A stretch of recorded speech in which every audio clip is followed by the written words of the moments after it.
आप तसव्वुर करें कि आप और वो शख्स जिसको आप बहुत ज्यादा पसंद करते हैं, आप दोनों एक दूसरे से ख्वाब में बातें करें। ये सुनने में क्रिस्टोफर नोलन की एक फिल्म इंसेप्शन के किसी सीन की तरह लगता है, मगर मेरे दोस्तों सीट बेल्ट बांध लें, क्योंकि ये कोई फिक्शन कहानी नहीं बल्कि स्लीप साइंस का फ्यूचर है। आज की इस वीडियो में हम इस कॉन्सेप्ट को एक ऐसे एक्सपेरिमेंट की मदद से समझने की कोशिश करेंगे जो ख्वाब में बातचीत को मुमकिन बना सकता है। ये सब कुछ घूमता है कैलिफोर्निया में शुरू किए गए एक प्रोजेक्ट रैम स्पेस के गिर्द। आपसे गुजारिश है कि वीडियो को आखिर तक पूरा देखिए।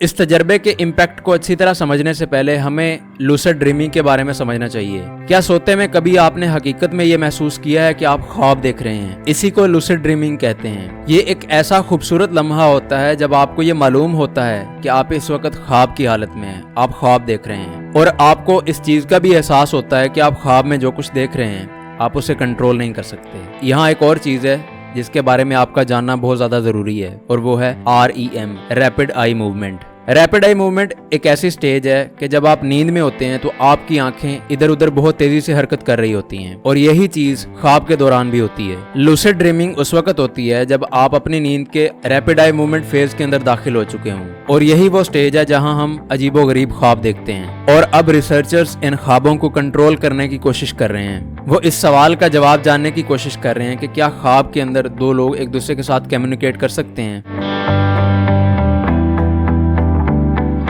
ये एक ऐसा स्टार्टअप या प्रोजेक्ट है जिसका नाम रैम स्पेस है, और इस प्रोजेक्ट को माइकल रडोगा लीड कर रहा है। उसने एक ऐसा तजर्बा किया जिसमें ख्वाब की हालत में मौजूद दो लोगों को एक दूसरे से बात करने के लिए सपोज किया गया है। माइकल रडोगा अपने इस ख्याल को लेकर इस कदर जुनूनी आदमी है कि उसने अपने ख्वाबों को कंट्रोल करने के लिए एक दफा अपने दिमाग में चिप लगवाने की भी कोशिश की थी, लेकिन उसका ये ताजा एक्सपेरिमेंट, ये ताजा तजर्बा, ये कुछ मुख्तलिफ है। हुआ कुछ यूं कि रैम स्पेस की मदद से तैयार करदा एक स्पेशल सेटअप की मदद से दो लोगों को लूसिड ड्रीमिंग की फेज में भेजा गया। इस सेटअप में लगे सेंसर्स की मदद से उन्होंने ब्रेन वेव्स और बायोलॉजिकल डाटा को मॉनिटर किया। जब एक पार्टिसिपेंट लूसिड ड्रीमिंग स्टेट में पहुंचा तो सर्वर ने एयरबड्स के जरिए उसको एक पैगाम भेजा, और वो पहला पार्टिसिपेंट उस वक्त ख्वाब की हालत में था, और उसने उस ख्वाब की हालत के अंदर ही उस मैसेज को रिपीट किया और वापस सर्वर को भेजा, जिसे सर्वर ने स्टोर कर लिया। फिर आगे क्या हुआ ये बड़ा दिलचस्प है दोस्तों। ख्वाब की हालत में पहले पार्टिसिपेंट को जो पैगाम भेजा गया था और उसने उसको रिपीट भी किया था, जिसे सर्वर ने स्टोर कर लिया था। अब हुआ कुछ यूं कि दूसरे पार्टिसिपेंट को लूसिड ड्रीमिंग के फेज में भेजा गया, और फिर उस शख्स का जो रिप्लाई आया था जिसको सर्वर ने स्टोर कर लिया था,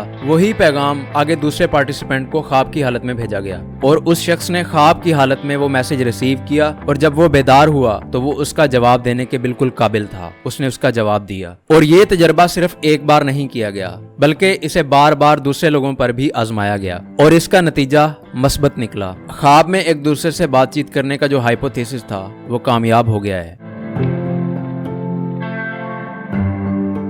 दोस्तों ये सारी कहानी नाकाबिले यकीन मालूम होती है, मगर रडोगा का ये कहना है कि ये टेक्नोलॉजी गेम चेंजर साबित हो सकती है। आप तसव्वुर करें कि mental health therapy dream communication के जरिए की जाए, और ऐसे लोगों की मदद की जाए जो अपनी इमोशंस को बिल्कुल भी कंट्रोल नहीं कर पाते, और अगर कोई शख्स जब चाहे ख्वाब देख सके और अपने ख्वाबों को कंट्रोल करना उसके अपने बस में हो, हत्ता कि इस टेक्नोलॉजी को स्किल ट्रेनिंग के लिए भी इस्तेमाल किया जा सके, और आप ख्वाब में ही इन स्किल्स की प्रैक्टिस भी कर सकें। ये सब सुनने में बहुत अजीब लगता है ना मेरे दोस्तों, मगर दोस्तों इस टेक्नोलॉजी का पोटेंशियल बहुत बड़ा है। अगर ये टेक्नोलॉजी साइंसी बुनियादों पर कामयाब ठहरती है तो एक ऐसे मुस्तकबिल का ख्वाब देखा जा सकता है जहां ड्रीम कम्युनिकेशन इस कदर नॉर्मल होगी जैसे हम अपने मोबाइल के जरिए एक दूसरे को टेक्स्ट मैसेज करते हैं। एक दूसरे को ख्वाब में मैसेज करने से पहले एक चीज ऐसी है जिस पर गौर करने की अशद जरूरत है। इस तजर्बे पर अभी और साइंसी तहकीक होना बाकी है, और इस दरियाफ्त को बतौर एक हकीकत तस्लीम करने के लिए अभी बहुत वक्त दरकार है। ताहम रडोगा इस टेक्नोलॉजी के मुस्तकबिल को लेके बहुत पुरएतमाद है। उसने ये भी पेशीनगोई कर रखी है कि आने वाले वक्त में लूसिड ड्रीमिंग आर्टिफिशियल इंटेलिजेंस के बाद दुनिया की दूसरी बड़ी इंडस्ट्री बन सकती है। अगर ये तजर्बा सच साबित हो जाता है और कामयाब हो जाता है तो ये टेक्नोलॉजी का रुख बदल कर रख देगा, और ये एक दूसरे से हमारी कम्युनिकेशन और स्लीप साइंस को एक नई जहत फराहम कर सकता है।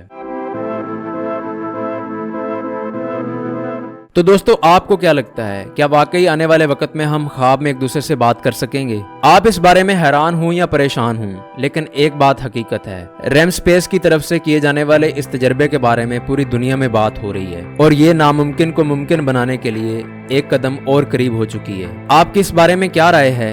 अपने ख्यालात का इजहार कमेंट सेक्शन में जरूर करें। क्या आप समझते हैं कि ड्रीम कम्युनिकेशन दुनिया का मुस्तकबिल है, या ये सिर्फ शेख चिली का एक आइडिया है जिसकी कोई हकीकत नहीं है? तो दोस्तों, ये थी आज की वीडियो।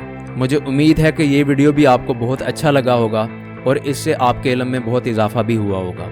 अगर आपको इससे कोई वैल्यू मिलती है तो आप इसको लाइक करें, अपने दोस्तों के साथ भी शेयर करें और हमारे इस चैनल को भी सब्सक्राइब करें। ये आपके लिए तो बिल्कुल फ्री है, लेकिन इससे हमारी बहुत सपोर्ट होती है। हम आइंदा भी आपके लिए साइंस और टेक्नोलॉजी बेस्ड ऐसी बेहतरीन वीडियोस लाते रहेंगे। So keep supporting and loving अस। आपसे मुलाकात होती है अगली वीडियो में। तब तक के लिए अवैस अहमद को दीजिए इजाज़त। अल्लाह निगहबान।